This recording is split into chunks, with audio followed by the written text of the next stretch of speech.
No matter how cute they might be, don't do it. You end up throwing up most of it by the end of the night. And then I found out that a month later he started dating a girl. So he turned over and he kissed me.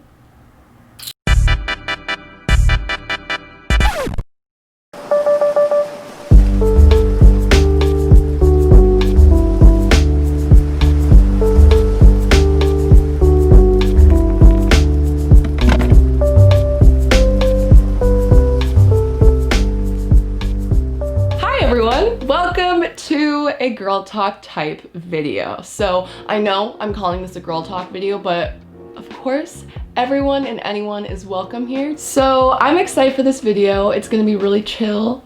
Whoa, I just went from Heather to Heath right there. Jesus, who was that? Anyway, this video is gonna be chill, I think, for the most part. So I asked you guys on Instagram, of course, to submit some questions and topics and advice you guys want. And you guys freaking delivered. So I'm so cozy and happy in my room right now. So I hope you guys can feel the love too. It's like we're at a little sleepover or something. Like best friend sleepover kind of vibe, you know what I'm saying? You guys gave some really good questions and topics, and some of the things will be short answers, some will be long answers. So sit back, grab a snack, get some tea, drink some water, and let's chat. Oh my God, that rhymed, okay.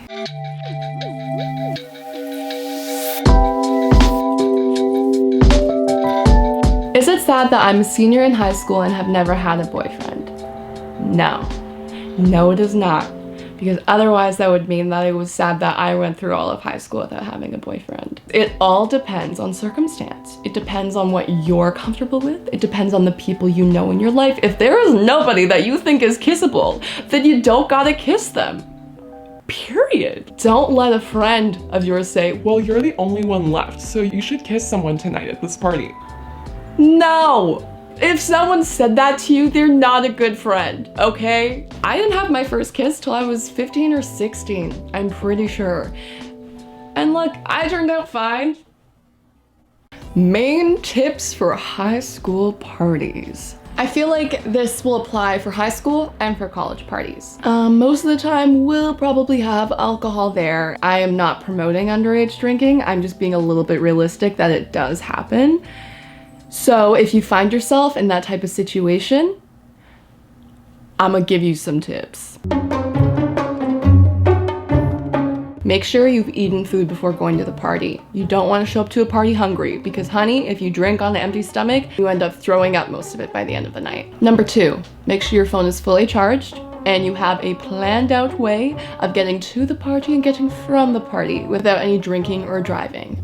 Check in with your friends at the party. Don't leave them high and dry for a boy or girl that you met that night. You can do a little bit of both. There's a fine line of meeting new people and dancing and getting your flirt on, but also checking in with your friends and making sure they're okay and having a good time. I honestly didn't really go to high school parties until I was like late grade 11 or grade 12 because it just wasn't my scene. When I was too young, like, I just wasn't like ready. Oh, I don't know if I said this. If you're drinking alcohol, know your limits, and you pour the drink yourself. Don't let someone else do it for you and just give you a cup because you don't fully know what's in that cup.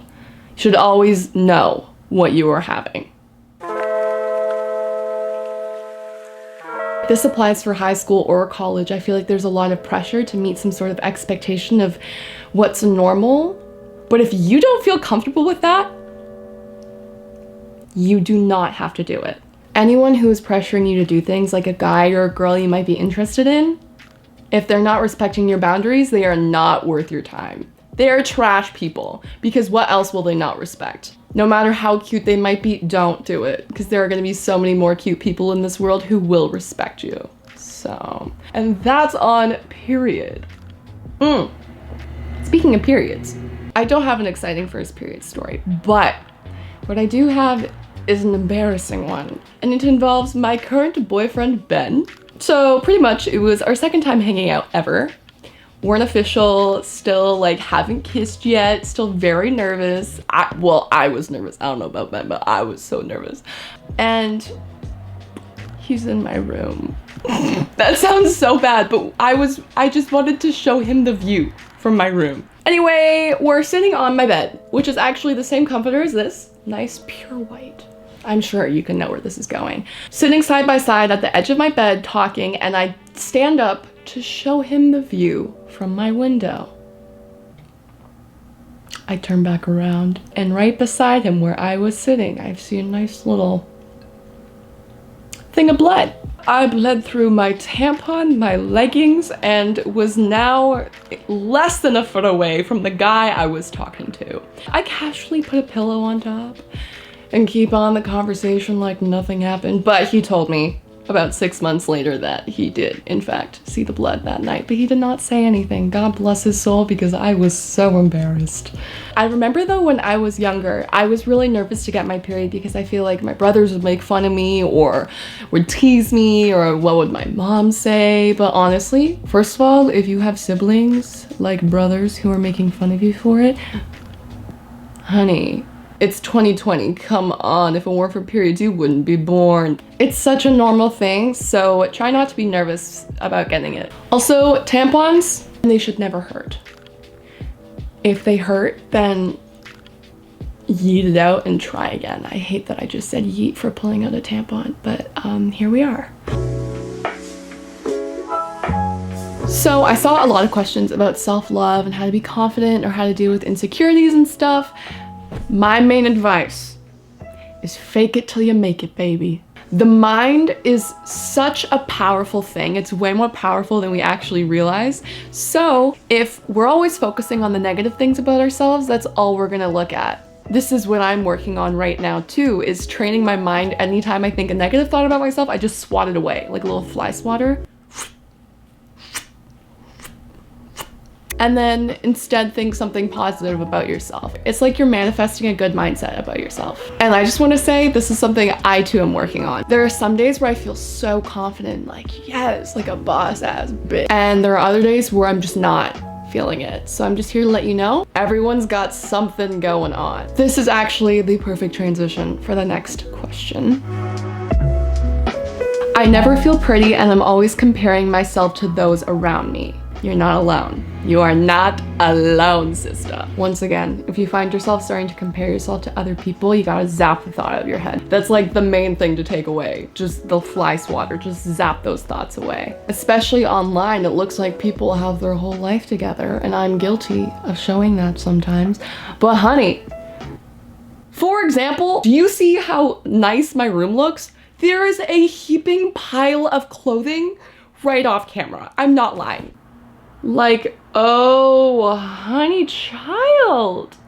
On social media, people only choose what they show to you. So obviously people are gonna show you the best part of themselves. So yeah, we can't compare. That's something that I'm working on too. How to reject a guy kindly or friend zone him. That's actually really hot tea. In more than one way. There's never a really nice way to do it. So that's the first thing you gotta understand. I am such a people pleaser. I don't ever want to make anyone feel bad. I want to make sure everyone feels good at all times, which isn't good because you can't please everyone. And this is something I'm really learning myself right now in my life. So my main thing would just be open and honest and just rip off the band-aid and let him move on with his life. Yeah, just rip off the band-aid right away. Don't peel it hair by hair. I have peeled off the band-aid very slowly in the past. And honey, it's not fair to the other person. How to be happy when you're single. This is key. If you're not happy to be single or being with just yourself, I don't think you're ready for a relationship. How are you supposed to love someone else or let someone else love you when you can't see the love and value in yourself? Do not base your happiness on another person. Another person can help add to your happiness, but they cannot be your only source of happiness. Also, I find if you're really desperate to find a relationship, you're gonna settle for less because you'll be happy with at least having a relationship, and that is not, it's not worth it. Ooh, also, I want to recommend this Instagram account. If you need help with self-love or knowing your worth or relationships or friendships or getting over a breakup, follow that page. How do I tell my crush I like him? Okay, so I would use 3 words. I like you. Little story time. Back in grade 6, I had a crush on this boy. I really want to like go out with this guy. Back then in middle school for me, going out with someone was like maybe a hug in the hallway and that's it. So during recess, he was playing Foursquare and little Heather walked over, tapped him on the back and said, "Can I talk to you for a second?" And my heart was pounding and I said, "I like you. Do you want to go out with me?" And he said no. He said that his mom wouldn't allow him to date quite yet. Fair enough, fair enough. Apparently he was able to date a month later though, because then he started going out with a different girl then, so. If I can get through that at 11, 12 years old, you can do anything. Just tell them how you feel, okay? Because listen, only good things will come out of it. If he says no, then at least you know. And then you can move on. And then you'll never wonder if he ever liked you. If he says yes, amazing, you can move forward. And also, if a crush doesn't like you back, just know that is your path for a better thing in the future. Before Ben, there were so many guys that I had, okay, that sounds bad. I had crushes on guys, but they wouldn't have crushes on me. And it would be a sucky feeling. And I'd be like, what? Why? But now I'm so grateful that all of that happened because otherwise I wouldn't be with my current boyfriend now. So it's all just the road and path to a better tomorrow. I am just dishing out the facts tonight. Oh my God. Please post some songs to listen to while being happy or sad. I got you. I made a SoundCloud account recently. I have some playlists and you can look at my likes and basically see all the songs that I've been vibing to recently. I'm gonna keep on adding to it, so I'll leave that in the description if you guys wanna check it out. I have a very wide music taste, so I'm sure there'll be something that you will like on there. Toxic or fake friend advice.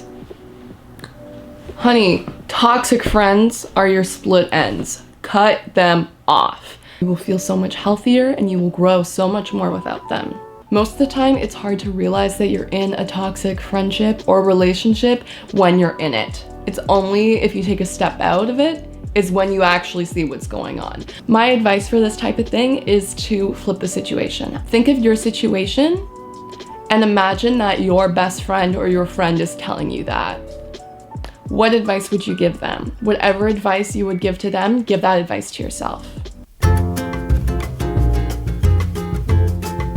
It was a Canada Day party and it was a guy that I hadn't met before and I met him at the party and he taught me how to play pool. We played darts together and then he was like, "Do you want to go outside for a bit?" And I was like, All my friends knew that I thought he was cute and they all knew that I hadn't had my first kiss yet either. And so I remember we talked for probably like a solid 10 to 15 minutes and I remember it just got really quiet. And I was like, oh my God, is it gonna happen? Is it gonna happen? And then he turned over and he kissed me. But I remember the one thought I had going through my mind was, oh, he's kind of a good kisser. But wait, why is he a good kisser? Oh my God, how many girls has he kissed before? Am I just a random girl to him? This is my first ever guy I've kissed. Am I just like a nothing? That's what went through my mind. Welcome to the mind of Heather. While we were out there in the backyard, I could hear my friends from the front yard screaming excitedly going, "Heather's gonna have her first kiss!" and all this stuff. We never saw each other again after that, but we texted and stuff. No, it wasn't someone I knew for a long time, but it was someone I was comfortable with in the moment. I was comfortable and I felt like I was like, yeah, I feel ready to do this. Yeah, it was fun, you know? Live your best life, go off, sis, and that is what I did. So that is my first kiss story that I didn't realize I was going to tell, but here we are. Well, the tea is finished, and I think that is the perfect way to end off this video. You guys are awesome. Thank you for being so open to me on Instagram, and I hope I was open enough to you and that you guys enjoyed this. It made you smile, made you laugh, made you think about things a little. Also, comment below more questions you have or advice you need in the comments down below, and maybe we can all help each other out a little bit. That could be really fun. I love you all so, so much, and I'll see you guys soon. Bye. Okay, 1 second. This is gonna take a minute. Okay, bye.